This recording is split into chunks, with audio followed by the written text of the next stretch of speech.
So, hey guys, this is Dodger, and this is my friend Kate slash Katya slash... What's the other really lolsy one that's like terrible? Katyusha? Yeah.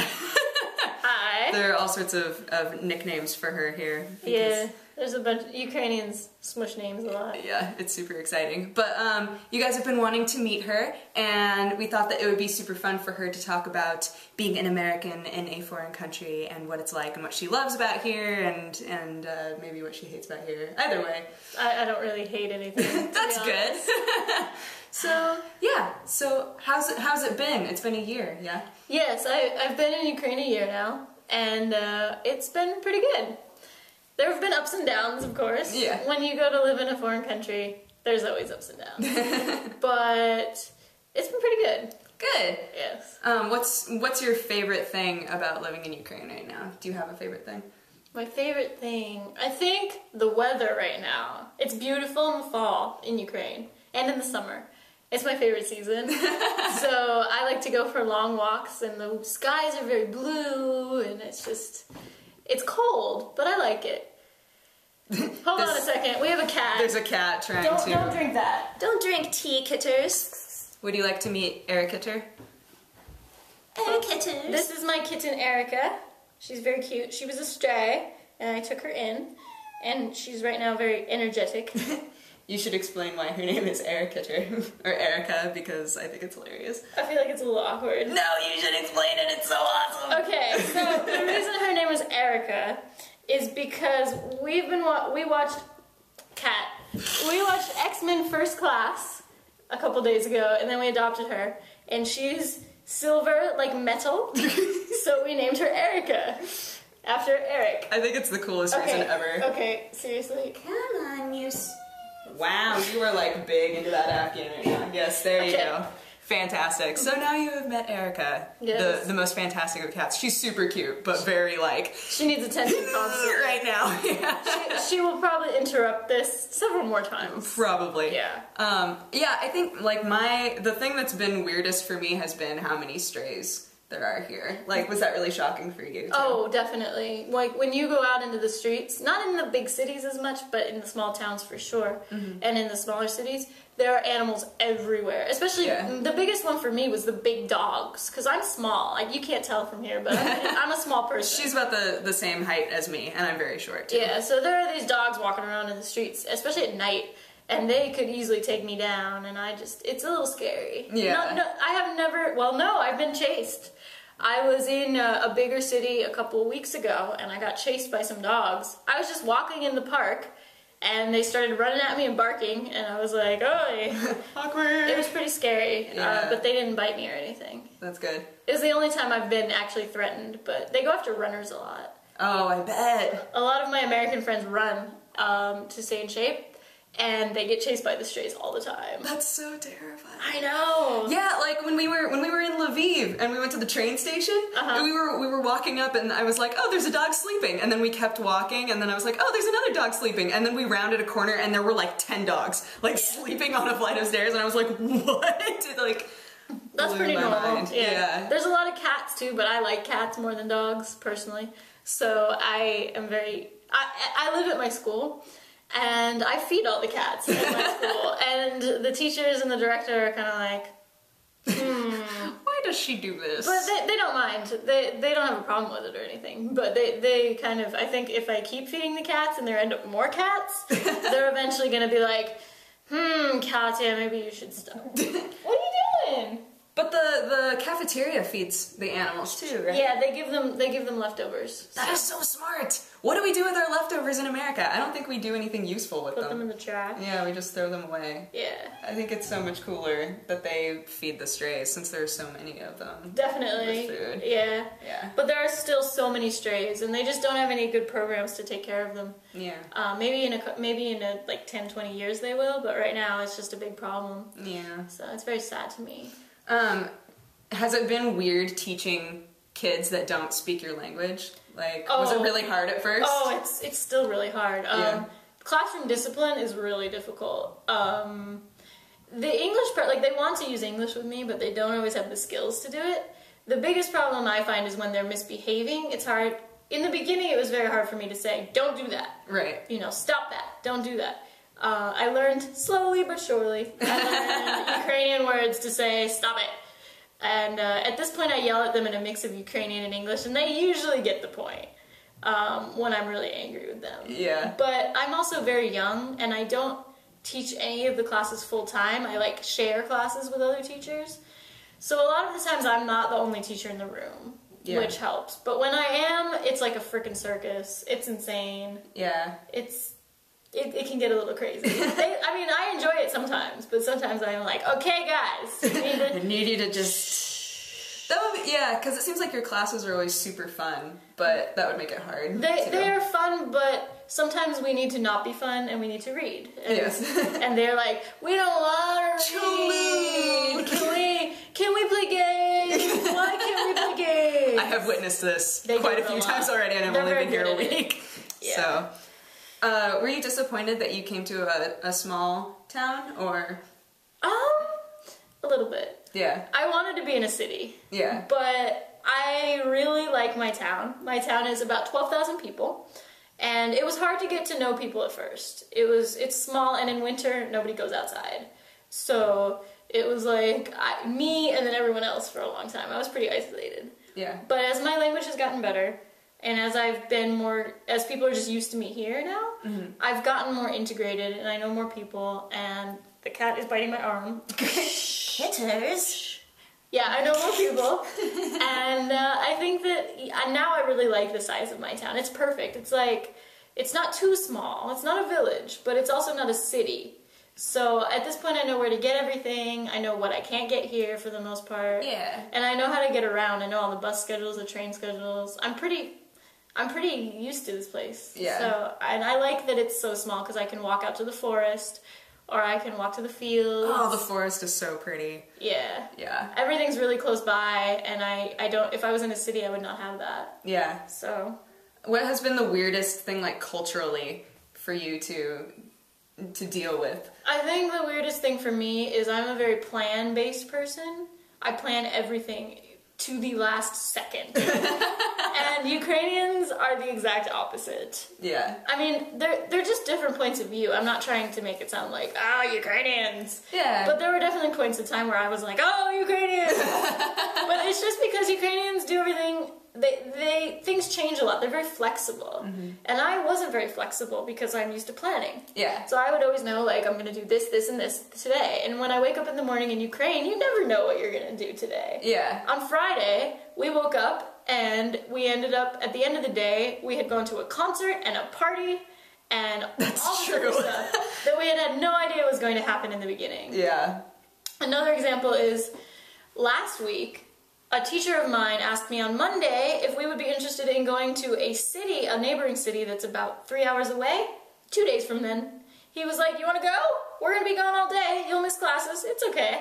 Let's go. They're just very like, let's go now. Let's do this soon. Yeah. And then it ended up not happening. And then we found out last minute, we're not actually going. We were like, oh, all right. That's how things work here. You've got to be very flexible. You've got to be very chill about everything. A lot of times my classes will just be canceled or changed, or I'll get 2 groups instead of 1. You've seen this already. Yeah. Sometimes we don't have rooms available when we should, or we have too many rooms available, or one of the teachers leaves to go to the bazaar, or there's like a million things that are changing all the time. And so it's like, you've got to be really...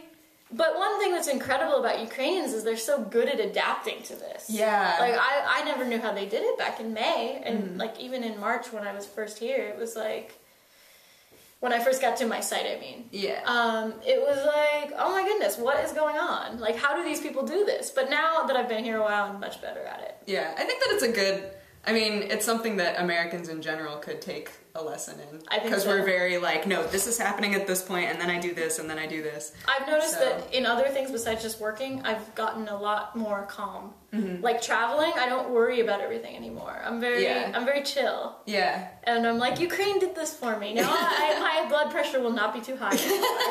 It's very good. So, I like it. I mean, I used to be much more like, this has to be this way, this way, this way, more so than most Americans, I think. Yeah.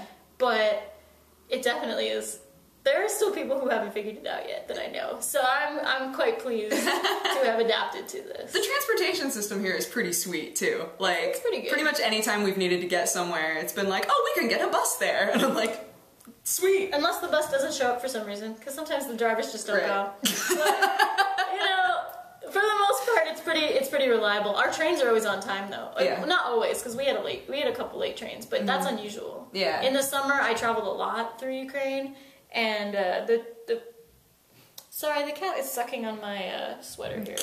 Can you not do this? The trains are always on time in the summer. Yeah. It was incredible. And That's then, weird. And then I read a joke on the internet that was like, Ukrainian trains don't even come sometimes. Her. And I was like, that's the buses, but not the trains. The trains are pretty reliable. Yeah. From what I've found. So, and I've been in quite a few places in Ukraine. I went to Odessa, and I haven't been to Crimea yet. I might go next year. I'm here for 2 years. Mm-hmm. So I've been to Kyiv a lot, and I've been over in the east a few times, and obviously we've been to Lviv. We went to Lviv. Lviv's awesome. It was pretty dope. Yeah, Lviv is pretty cool. And so, like, I get around in this country. I haven't been so much in the east, so, and I don't speak Russian. I know you have some Ukrainian viewers. So Yeah. I've only learned And some Ukrainian. Russian viewers. And some Russian viewers. I want you to knock over the camera. You're so cute, though. Oh yeah, speaking of that, so like you're basically fluent in Ukrainian now, technically. Yeah, right? I mean, there's still a lot I don't know. The big problem that I have is people in Ukraine speak Surgic, which is a mix of Ukrainian and Russian. And that means that I live in the West, so it's mostly Ukrainian. It's about probably 80 or 90% Ukrainian, but there's still some Russian words everyone uses. Right. So even if I learn the Ukrainian words for everything, I will still be like, what? Half the time. And if I go in the East, like, I know Ukrainians always tell me, Ukrainian and Russian are so similar, you should be able to understand them both. But to a foreigner, they sound really different. Yeah. Even Ukrainian words that are similar in Russian, they still sound different. Right. So it's still really difficult for me. What did you have to do, like you took an kind of an immersion language class, right? Yeah, we were immersed. We got trained for a while. Right. It was difficult. Yeah. It's hard to pick up. Slavic languages are really hard for English speakers. They have the grammar's kind of a pain. Yeah. So I mean, it's very difficult. At this point, I've got it mostly down. I think sometimes. I don't want to speak a lot of Ukrainian. Yeah. In this, just because I don't blame I'm you. a little shy about it. Like I mean, I speak it with native speakers all the time. So She sounds awesome to me, but I'm not Ukrainian, so. Yeah. Thank you. People compliment your Ukrainian. Yeah, but to be fair, you say Dobry den, jak sprawy to somebody, and they'll be like, your Ukrainian is so beautiful. Amazing! So, it's like, yeah, I take it with a grain of salt. Yeah. But I like the compliments. Who doesn't? Yeah. You know? And anything that we've had to do, you've been able to be like, I can do this. We can figure this out. Even I if can you didn't know usually, the sometimes word. I don't know specific words, but I can explain what I need. Yeah. But sometimes I get that blank stare like, what is the American trying to do now? And then I just kind of go, okay, I'll go home and try again. Oh, and since I don't know how to explain it, what is the reason why there isn't a the before Ukraine? Because I think people need to know this. This is an important thing. This is very important. It is not the Ukraine. If you have learned the Ukraine, or if you say the Ukraine, it's not right. Incorrect. As far as I've heard, and this could be wrong, but I think I learned this a couple years ago. So I think that what happened was there are no particles in Ukrainian. Right. So there's no the in Ukrainian. So it's just Ukraina is Ukraine. And Russian too. There's no the. Yeah. The reason that it's called the Ukraine, I've heard two theories, but the one that I think I found most compelling was that it was a mistranslation of something back in like the 50s. Oh, that would Somebody make sense. put the Ukraine as a part of the Soviet Union. Because since it was a part of the Soviet Union, they put the in front of it, and then it just stuck. Oh. But when you speak to Ukrainians, it sounds really weird. Like, it'd be like saying, we are going to the America. Which you wouldn't do. Which you would not do, Yeah, or I'm going to the Germany. Right. No. I really want to start saying that now. Can't wait to go to the Germany. It sounds kind of like foreign speakers. But it's not right, basically. Yeah. So, yeah, don't do it. Now that we are here and we're used to it and we know it. The Americans that I know and I are always like, oh no, not the Ukraine. Yeah. So I've noticed, like, before I came here, when I would say, oh yeah, I'm going to be going to Ukraine, everybody was like, what are you doing in the Ukraine? You were going to the Ukraine? And I was like, wow, that is a widespread It's pretty widespread miscalculation. I used to say it before I got here, and then Yeah, I said it until you I was told like, me don't it was wrong. say Do that. not do this! Yeah. So don't say that. Yeah. Yeah. Yeah, I mean, is there anything else you want to tell people about Ukraine and how rad it is? Ukraine's pretty rad. I like it a lot. Not really. I mean, there's a lot of things I could talk about. I can go on and on about Ukraine. She really loves Ukraine. I really like it so far, too. Yeah, it's pretty awesome.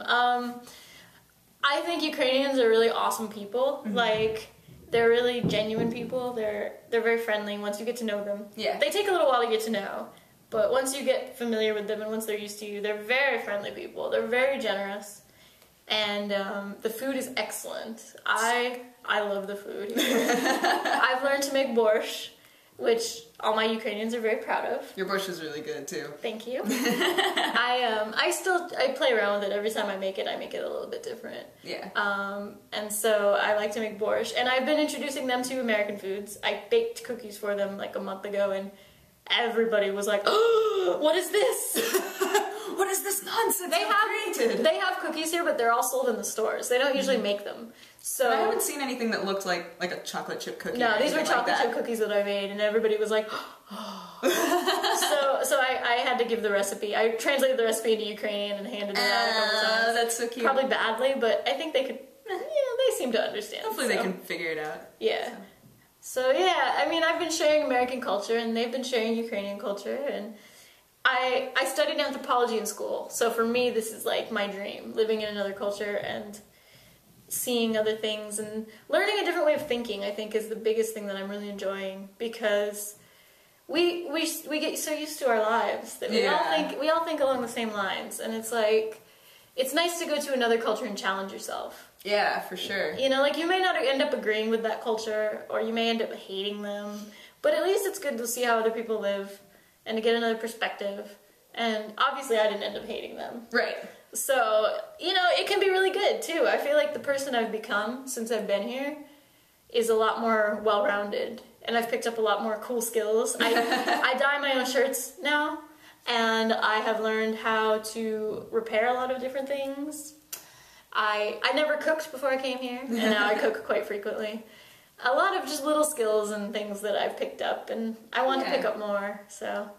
Just challenging yourself in general. Exactly. Is a good thing. Yeah, I agree. Yes. So, yes. Sweet. Well, that is Kate / Katya / Katusha. Katusha. It's the really diminutive form of Katya. It's only supposed to be used when you're like really fond of that person or when you're really good friends. There's a couple of male teachers who are like, Katusha. So, it can be a fun time. But I also get it affectionately from like my boss and stuff. So yeah. I like it for the most part. It's nice that there was a Ukrainian version of your name. Yeah, it makes it easier. Sometimes Americans they've had trouble with Dodger's name. Yeah. A little bit, but my name, Yeah. Katya's easy. Yeah. So. And Katya is so cute. Like. I like it. I love that name. Going back to America is going to be tough because I won't be called Katya anymore, and I'll be like, yeah. Very sad. It'll be very sad. Yeah. It'll be tough. But I will survive somehow. Indeed. Yes. Well, thank you for joining us on Chai Time. We didn't actually have chai. I know. I thought about that, and then I was like, oh well, It's cat time instead. It's cat time. She's loud. She's gonna be fine. Adorable. Okay, anyway. Okay, yes. So long, guys. goodbye.